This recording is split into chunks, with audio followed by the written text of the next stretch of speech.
بسم اللہ الرحمن الرحیم۔ درود نبی اکرم صلی اللہ علیہ وآلہ وسلم کی ذات بابرکت پہ۔ ابو وحید سٹوریز آفیشیل میں آپ سب کو خوش آمدید۔ یہ واقعہ ہے 2005 کا۔ مجھے پتنگ بازی کا بے حد شوق تھا۔ ایک روز کی بات ہے، میں اپنی چھت پہ کھڑا تھا۔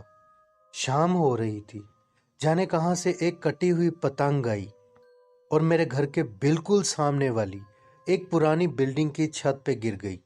وہ گھر قریب 12 سال سے بند تھا۔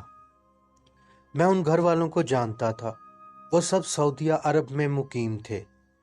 میں نے وہ پتنگ لانے کا سوچا اور نیچے اتر گیا۔ محلہ اپنا ہونے کی وجہ سے اس گھر کی دیوار پھلانگنے میں مجھے کوئی کسی قسم کا ڈر نہیں تھا۔ میں دیوار پھلانگ کر اس گھر کے اندر داخل ہو گیا۔ مجھے علم بھی نہیں تھا اس دن میری زندگی مکمل بدلنے والی تھی۔ میں سیدھا اوپر سیڑھیاں چڑھ گیا، جا کر پتنگ اٹھائی۔ نیچے اتر ہی رہا تھا کہ سیڑھیوں سے مجھے دھکا لگا۔ میں لڑکھڑاتا ہوا بری طرح نیچے گر گیا۔ میں بہت برے طریقے سے گرا تھا۔ 2-3 منٹ متواتر لیٹا رہنے کے بعد جب دوبارہ اٹھنے کی کوشش کی تو میری جیسے جان نکلنے والی ہو گئی۔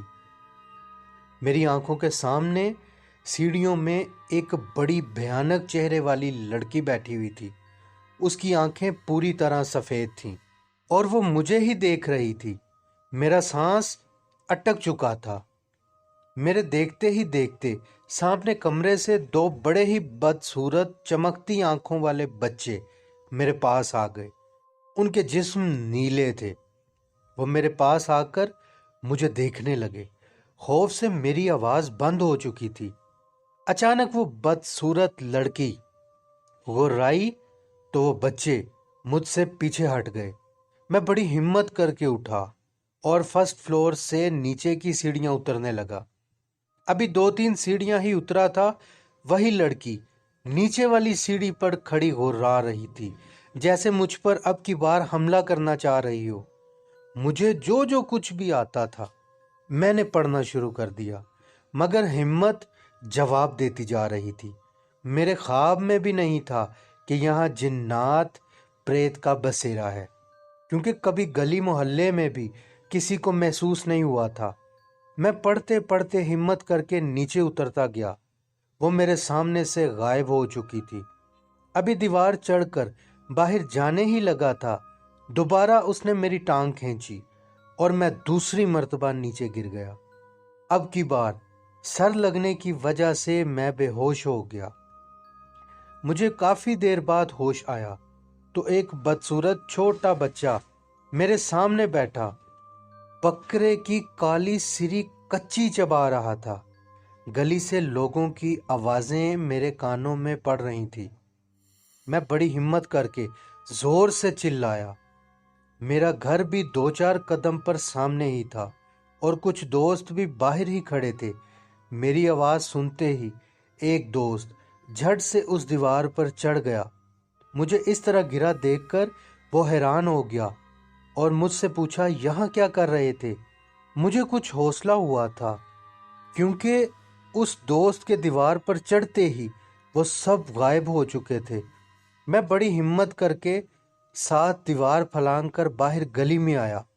مجھے ایسے دیکھ کر بہت سے لوگ جمع ہو گئے۔ میں نے ساری بات اس گھر کی ان کو بتائی، جسے سن کر وہ سب خود بھی حیران اور پریشان ہوئے۔ میں 2 دن بہت تیز بخار میں رہا۔ کچھ دن بعد زندگی اپنی روٹین پہ نارمل ہونا شروع ہوئی۔ میں ڈر کی وجہ سے اس گھر کے پاس سے بھی اب نہیں گزرتا تھا۔ آہستہ آہستہ سب نے اس گھر کا ذکر بھی کم کر دیا۔ ایک دن میں اپنی چھت پہ کھڑا پتنگ بازی کر رہا تھا۔ میری اچانک نظر سامنے پڑی۔ وہی بدصورت اور بھیانک چہرے والی لڑکی کھڑکی میں کھڑی مجھے دیکھ رہی تھی۔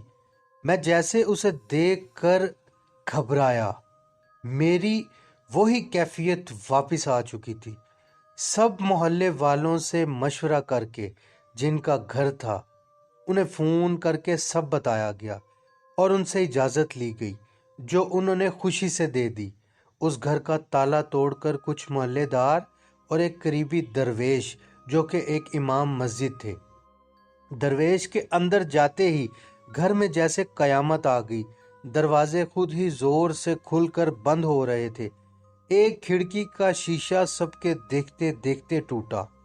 درویش کچھ پڑھتے جا رہے تھے۔ تھوڑی دیر بعد وہ سب کچھ تھم گیا، ہر طرف خاموشی چھا گئی۔ درویش نے کہا، وہ قبیلہ یہاں سے چلا گیا ہے، اور واقعی اس کے بعد پھر مجھے وہ کبھی نظر نہیں آئی۔ کچھ عرصے بعد وہ گھر بک گیا اور ایک نیو فیملی وہاں آ کر رہنے لگی۔ زندگی حادثوں کے ساتھ جڑی ہوئی ہے، مگر کچھ حادثے بھلائے نہیں بھولتے ہیں۔